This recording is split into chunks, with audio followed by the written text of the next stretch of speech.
ကောင်းဆိုင် channel ကကြိုဆိုပါရစေမိတ်ဆွေတို့ပြီးတဲ့ဘက်ကကျွန်တော်ပြီးထားတဲ့လေးခါဖော်မွေးဆိုင်ကပြီးတဲ့ပွဲကတွတ်ဖြစ်သွားတယ်အဲ့ဒါလေးကတောက်လျှောက်မွေးထားပါဗျာဘာလို့ဆိုတော့လေးခါနှစ်ကြိမ်ထွက်ရမှာနှစ်ကြိမ်လုံးကစိုက်နှစ်စိုက်သူ့ဟာသူပါပြီးသားပါပထမတစ်ကြိမ်ထွက်ပြီးရင်ဒုတိယတစ်ကြိမ်မှာလေးခါထပ်ထွက်ရမှာဖြစ်ပါတယ်ကဲဟိုမတီးလေးရဲ့မိတ်ဆွေတို့အတွက်ထပ်ပြီးတော့ကျွန်တော်ထပ်ပြီးပြန်လဲမျှဝေပေးပါဦးမယ်လေးခါ22ခုနှစ်23 24 25မှာ9နောက်ပိတ်4ချက်ပိတ်ခဲ့တယ်4ချက်ပိတ်ခဲ့တဲ့အတွက်9ရက်ပါဝါ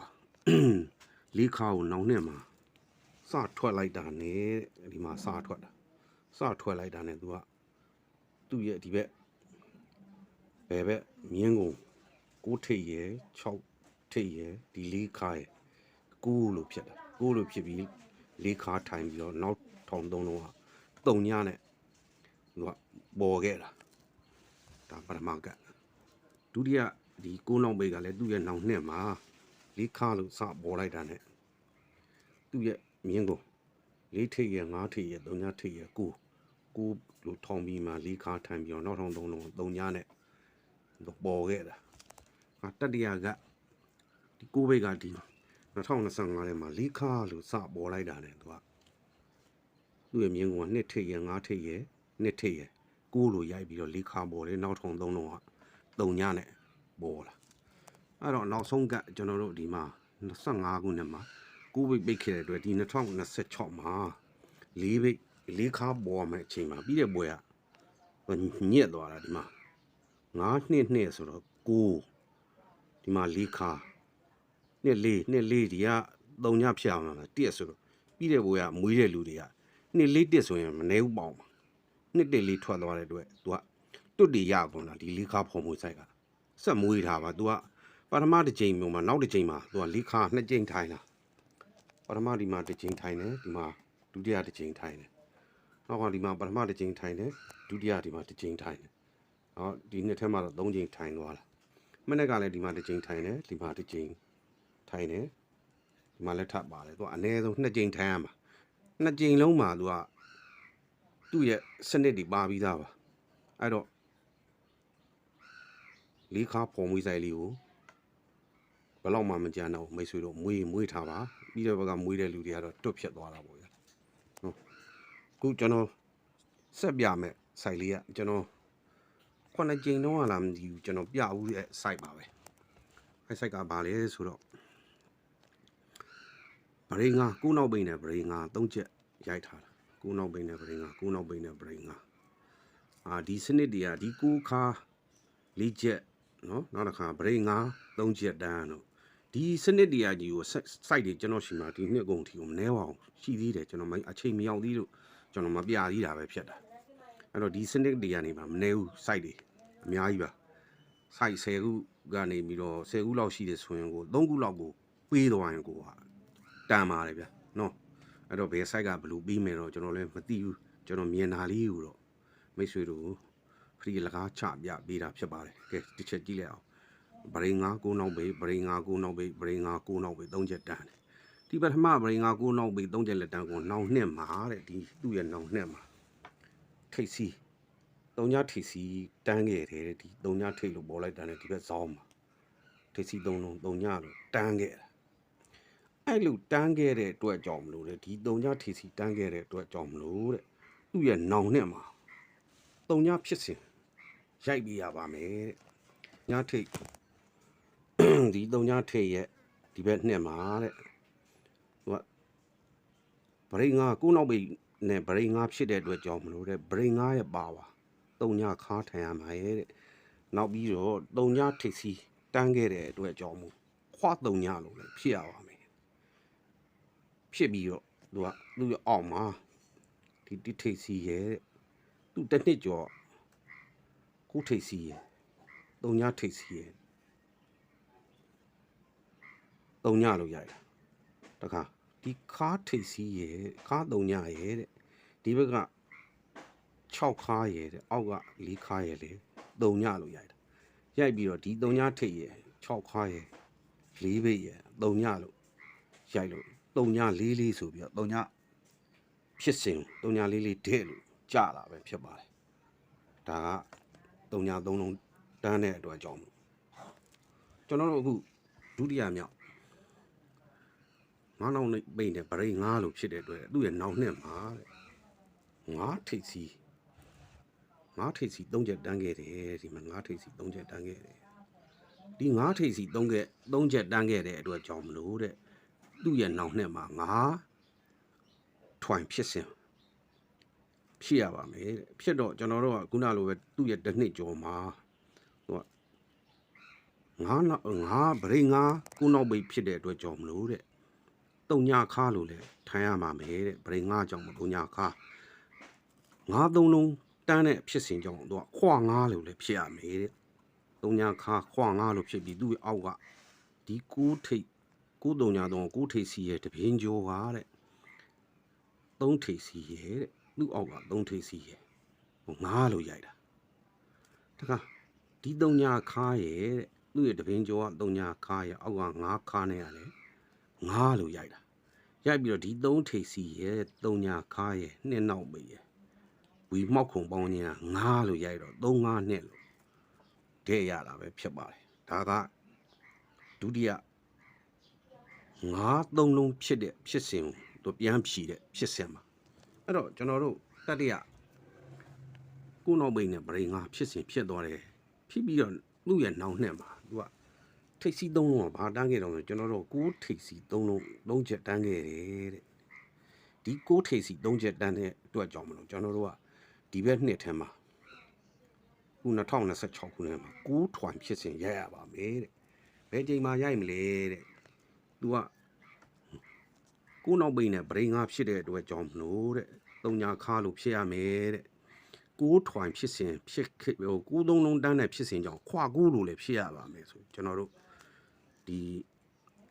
ဘယ်နှချိန်လဲ1 2 3 4 5 6ကြိမ်တော့ကျွန်တော်တို့ရိုက်ခဲ့6ကြိမ်တော့ဒီပွဲမှာရိုက်ခဲ့တယ်မပြီးခဲ့သူဘာလို့လဲဆိုတော့သူက2ကြိမ်အဲ့နှစ်ထဲမှာ3ညခါခွာ9 2ကြိမ်ရှိတယ်ထွက်ထားတာအဲဒီမှာ3ညခါခွာ9 2ကြိမ်ရှိတဲ့အတွက်ကျွန်တော်သူ့အောက်ကဒီ3ထိပ်စီးရဲ့တဲ့ဒီတစ်နှစ်ကျော်က2ထိပ်စီးရဲ့ကျွန်တော်တို့9ဖြစ်စဉ်ဖြစ်ရမှာဖြစ်တဲ့အတွက်ကြောင့်မလို့3နဲ့2နဲ့ပေါင်းတော့9တဲ့9ဖြစ်အောင်ဆိုတော့4ထိပ်လို့ထည့်ရမှာပါတဲ့နောက်တစ်ခါကျွန်တော်တို့ဒီမှာ3ခါတဲ့ဒီဘက်က1ခါတဲ့3 1ဆိုတော့4တဲ့ကျွန်တော်တို့9ဖြစ်အောင်ဆိုကျွန်တော်တို့9ခါလို့ထည့်ရပါမယ်တဲ့အဲ့တော့ဒီ3ထိပ်စီရဲ့2ထိပ်စီရဲ့4ထိပ်စီရဲ့9 3ခါရဲ့1ခါရဲ့5ခါရဲ့9တဲ့တခါဒီ4ထိပ်စီရဲ့တဲ့1ခါရဲ့တဲ့ဝီမောက်ခုံနောက်ပိတ်4နဲ့ပေါင်းမှကျွန်တော်တို့က9လို့ဖြစ်မှာပါတဲ့အားကြောင့်မို့သူက9ဖြစ်စဉ်ဖြစ်ဖို့ပေါင်းတဲ့ကဏ္ဍ454လို့ရတာပဲဖြစ်ပါတယ်ဟာမိတ်ဆွေတို့ဒါကဒီ9နောက်ပိတ်ဗရိတ်9ဖြစ်စဉ်ကို3ညထိပ်စီ3ချက်တန်း9ထိပ်စီ3ချက်တန်း9ထိပ်စီ3ချက်တန်းဖြီးတဲ့စနစ်ပဲဖြစ်ပါတယ်ဒီစနစ်ကိုကြိုက်တဲ့မိတ်ဆွေများရှိရင်လဲယူသုံးပါမကြိုက်တဲ့မိတ်ဆွေများပါခဲ့ရင်ကြောသွားပါကျွန်တော်ကတော့ဘယ်သူ့မှလည်းစွတ်တင်မထိုးခိုင်းပါဘူးကိုကြိုက်မှကိုယူသုံးပါမကြိုက်ရင်ယူမသုံးပါနဲ့ကျွန်တော်ဖရီချပြသလောက်ကိုကျွန်တော်လည်းအကုန်ချပြပြီးနေတာပဲဖြစ်ပါတယ်အဲ့ဂျားထဲမှာကျွန်တော်သတိပြီးတဲ့ဂျားထဲမှာကျွန်တော်အကန်နေပြီးတဲ့ဖိုင်မှာလဲလာမန့်နဲ့မန့်လို့ကျွန်တော်ဘန်းခေါ်လိုက်တယ်အကန်နေမမန့်ပါနဲ့ကျွန်တော်အလကားမိတ်ဆွေတို့ချပြပြီးတယ်ချဲတကွက်ပြတာအခုလိုပြလိုက်တာလွယ်လေးပါဘလောက်မှမကြာလိုက်ဘူး4 5 6မိနစ်မကြာဘူးဒါပေမဲ့အဲ့ site တစ် site ကိုရဖို့အတွက်ကိုကျွန်တော်တို့ကမျက်စိတွေသုံးရတဲ့အတွက်ပါဝါမျက်မှန်တွေကျွန်တော်ဆိုရင်ပါဝါ385ရှိတယ်ကျွန်တော်စွတ်တဲ့မျက်မှန်စူးစိုက်ကြည့်ရတာကြာတော့ပါဝါတွေလည်းတိုးလာသပင်မွေးတွေလည်းဖြူးလာတာအလကားမရဘူးဒီ site ဒီတကွက်ရဖို့အတွက်ပေးဆက်ရတယ်ပေးဆက်မှုကမျက်စိတွေကမွဲလာတဲ့သပင်မွေးတွေဖြူးလာတယ်အုံနောက်တွေခြောက်လာတယ် တခါကျတော့လေကျွန်တော်တို့ကကိုကစီဒနာနဲ့ဒီလိုချပြတဲ့အခါမှာအောက်မှာကောမန့်မှာအကန်နေလားမှန်တော့ကျွန်တော်တို့တော်စိတ်ဆိုးတာပေါ့ဗျာလူသားပဲဗျကိုဘသူပဲဖြစ်ကိုလှုပ်တဲ့ဟာတခုတစ်ဖက်လူကထိုက်လျင်တဲ့တစ်လျှောက်ပတ်တဲ့ချီကျူးမှုမျိုးရတယ်ဆိုရင်ဒါကကျဉ်တတ်ကြတယ်လူကြီးကြီးပဲ